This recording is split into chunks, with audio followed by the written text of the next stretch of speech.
চোখের সামনে উত্তাল সমুদ্রের ঢেউ, আর পেছনে ফেলে আসা দারিদ্র্য ও হতাশা।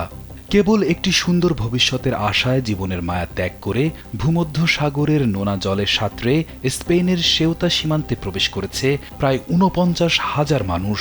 মাত্র ২৪ ঘন্টার ব্যবধানে মরক্কো থেকে আসা এই বিশাল জনস্রোতে রীতিমতো দিশেহারা স্পেনের সীমান্তরক্ষী বাহিনী ও প্রশাসন। পরিস্থিতি এতটাই ভয়াবহ যে একে ইউরোপের সাম্প্রতিক ইতিহাসের অন্যতম বড় নিরাপত্তা সংকট বলে উল্লেখ করেছে উইকিপিডিয়া।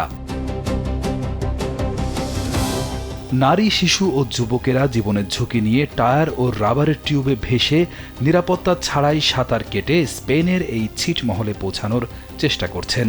জীবন অবাক না করলে কে করবে? 28% মিল্ক ফ্যাটের অবাক করার সাথে ফ্রেশ মিল্ক পাউডার। জীবন অবাক করুক প্রতিদিন। এই মরিয়া লড়াইয়ে এরই মধ্যে অন্তত 18 থেকে 34 জন মানুষ প্রাণ হারিয়েছেন।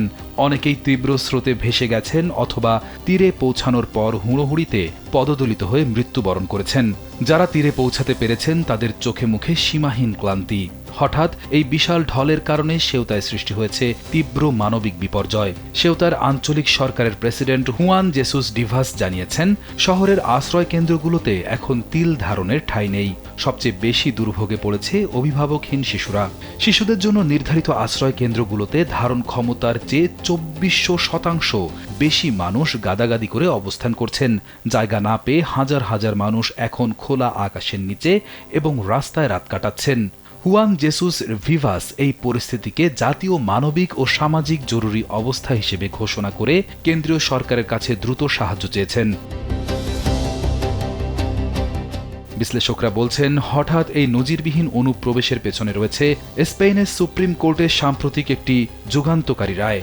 আদালত জানিয়েছে, সমুদ্রপথে উদ্ধার হওয়া কোনো অভিবাসীকে যথাযথ আইনি প্রক্রিয়া ছাড়া তাৎক্ষণিকভাবে ফেরত পাঠানো যাবে না।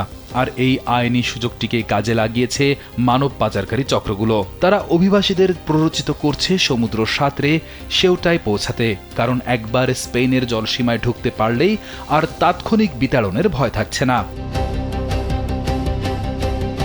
পরিস্থিতি সামাল দিতে স্পেনের প্রধানমন্ত্রী পেদ্রো সানচেজের সরকার মূল ভূখণ্ড থেকে জরুরি ভিত্তিতে ২০০ জন বিশেষায়িত পুলিশ এবং ৬০ জন সেনা সদস্যকে সেউতায় পাঠিয়েছে। অন্যদিকে সীমান্তে অনুপ্রবেশ ঠেকাতে মরক্কোর ফানিদেক শহরে পুলিশ জলকামান ব্যবহার করেছে। সেখানে আইন শৃঙ্খলা রক্ষাকারী বাহিনী এবং অভিবাসীদের মধ্যে ব্যাপক সংঘর্ষ এবং গাড়ি পোড়ানোর ঘটনাও ঘটেছে। সেউতার এই পরিস্থিতিতে পুরো ইউরোপে আলোড়ন তৈরি হয়েছে। ইতালির প্রধানমন্ত্রী জর্জিয়া মেলোনি কড়া প্রতিক্রিয়া জানিয়ে বলেছেন, এই ঘটনা প্রমাণ করে ইউরোপের সীমান্ত কতটা অরক্ষিত। অবৈধ অভিবাসনের এই ঢল ঠেকাতে তিনি স্পেনকে ইউরোপের ভিসা মুক্ত শেনজেন অঞ্চল থেকে সাময়িকভাবে বরখাস্ত করারও দাবি তুলেছেন। রিয়াদ হোসেন, কালবেলা।